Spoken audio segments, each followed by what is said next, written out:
Hai Besti. Nah Besti, kali ini aku berada di kebun yang ada di belakang dapur. Sudah hampir sebulan ini Besti ya, cuaca sangat panas sekali dan curah hujan pun kurang. Dan lihat Besti ya, keadaan tanah juga jadi keras banget nih Besti.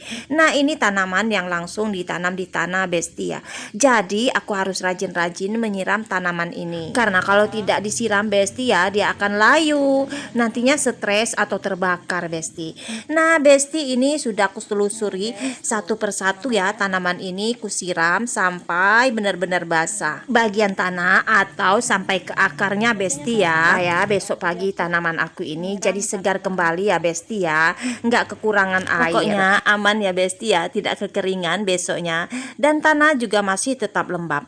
Makanya ini Besti aku telusuri satu-satu, nggak apa-apa Besti, sambil olahraga juga nih.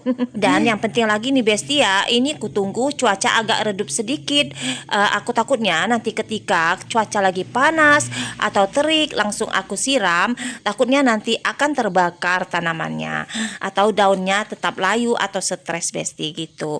Jadi pas menyiram juga aku nggak langsung nih kenakan pada tanamannya ya Besti ya. Aku siram pada bagian tanahnya sampai memang benar-benar basah atau sampai ke akar-akarnya Besti ya. Nah Besti, yang lebih tepatnya lagi kita harus mengetahui teknik menyiram. Nah kita pegang ya teknik emas ini ya Besti ya. Siram lebih banyak pada saat cuaca panas atau kemarau, atau saat tanaman pada masa pertumbuhan aktif, saat berbunga atau berbuah.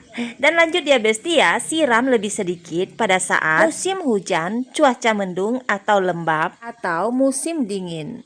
Nah dan yang satu lagi yang perlu diperhatikan ya Besti ya, jangan menyiram daunnya, pastikan kita menyiram media tanahnya. Dan perhatikan juga bentuk tanamannya ya Besti ya, bentuk dan karakteristik tanaman. Nah kita ambil contoh, tanaman yang berdaun lebar cenderung lebih banyak melepas uap air ke udara, sehingga tanaman tersebut membutuhkan air lebih banyak. Nah Besti, ini aku lanjut nih menyiram terus nih. Aku lagi menyiram tanaman-tanaman toga nih Besti, seperti ada jahe, kunyit, kencur. Semoga saja ya tanaman aku ini tidak kekurangan air.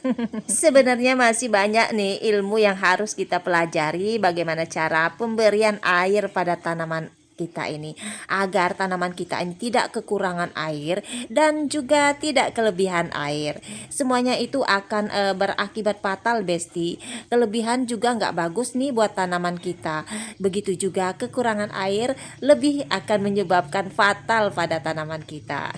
Nah Besti, kayaknya emak sudah selesai nih menyiram tanamannya. Semua tanaman sudah disiram semua, baik tanaman yang sudah besar maupun yang masih kecil.